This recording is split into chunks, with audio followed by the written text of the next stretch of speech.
Halo semua, khususnya kamu pendengar dan penonton video ini, kalian apa kabar? Semoga sehat selalu dan tetap jaga kesehatan.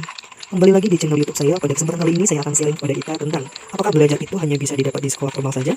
Untuk lebih jelasnya, sebelumnya jangan lupa klik like dan subscribe serta share video ini jika bermanfaat. Langsung saja, apakah belajar itu hanya bisa didapat di sekolah formal saja?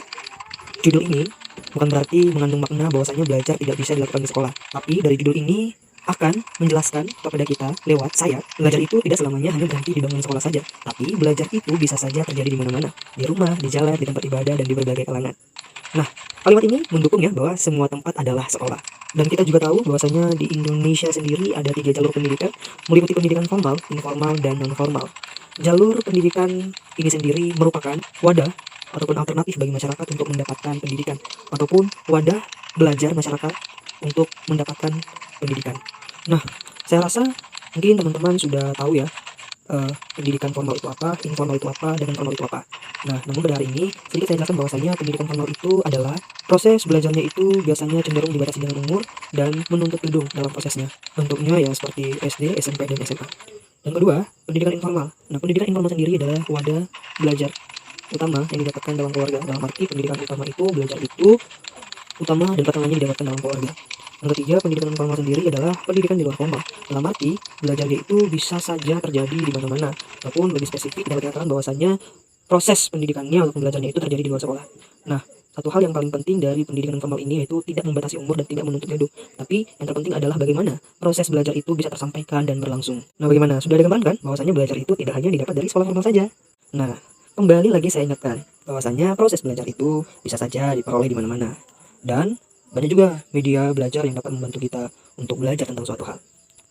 Sering saya menemui pendapat atau asumsi masyarakat, apalagi di daerah pedalaman, mereka berasumsi bahwasanya belajar itu dan diajar itu hanya diperoleh dari sekolah formal saja, misalnya di bangku sekolah dasar, SMP maupun SMA. Dan pada kenyataannya sebenarnya media pembelajaran itu bisa kita dapatkan melalui kursus, belajar dari internet, dari sebuah channel, yang dimana banyak ilmu yang masih perlu kita gali lagi untuk menambah wawasan kita. Pandangan kita menjadi luas. Dan yang paling penting sebenarnya belajar ataupun proses belajar yang paling utama itu dalam kehidupan seseorang sebenarnya diperoleh dari keluarga. Banyak orang-orang di luar sana yang sering saya temui, mereka menganggap dirinya sudah tidak lagi mampu belajar karena banyak hal, misalnya putus sekolah akibat jarak sekolah terlalu jauh, tingkat ekonomi terlalu rendah, dan tidak adanya dukungan dari sekitar, sering mendapat perlakuan tidak adil pada lingkungan keluarga ataupun dalam lingkungan sekolah. Nah, untuk kita yang sudah sedikit paham, marilah kita menjadi solusi untuk mengatasi asumsi-asumsi masyarakat tersebut. Mari kita nge-share pentingnya pendidikan yang bisa kita temukan di mana saja, agar pandangan orang-orang sekitar maupun orang-orang yang membaca media ini mampu merubah pola pikir tersebut dan mempunyai semangat motivasi untuk bisa menguasai banyak hal dari media pembelajaran. Jadi dalam hal ini, meski seseorang sudah lagi duduk bangku di lingkungan sekolah ataupun ada yang sudah berusia dewasa sehingga tidak memungkinkan untuk belajar di formal, kita bisa memberitahu kepada mereka untuk tidak berhenti berpengharapan untuk mendapat pendidikan yang layak untuk diteruskan. Dan kita tahu tadi bahwasanya ada satu jalur pendidikan yang dapat mengatasi permasalahan ini, yaitu pendidikan informal sendiri.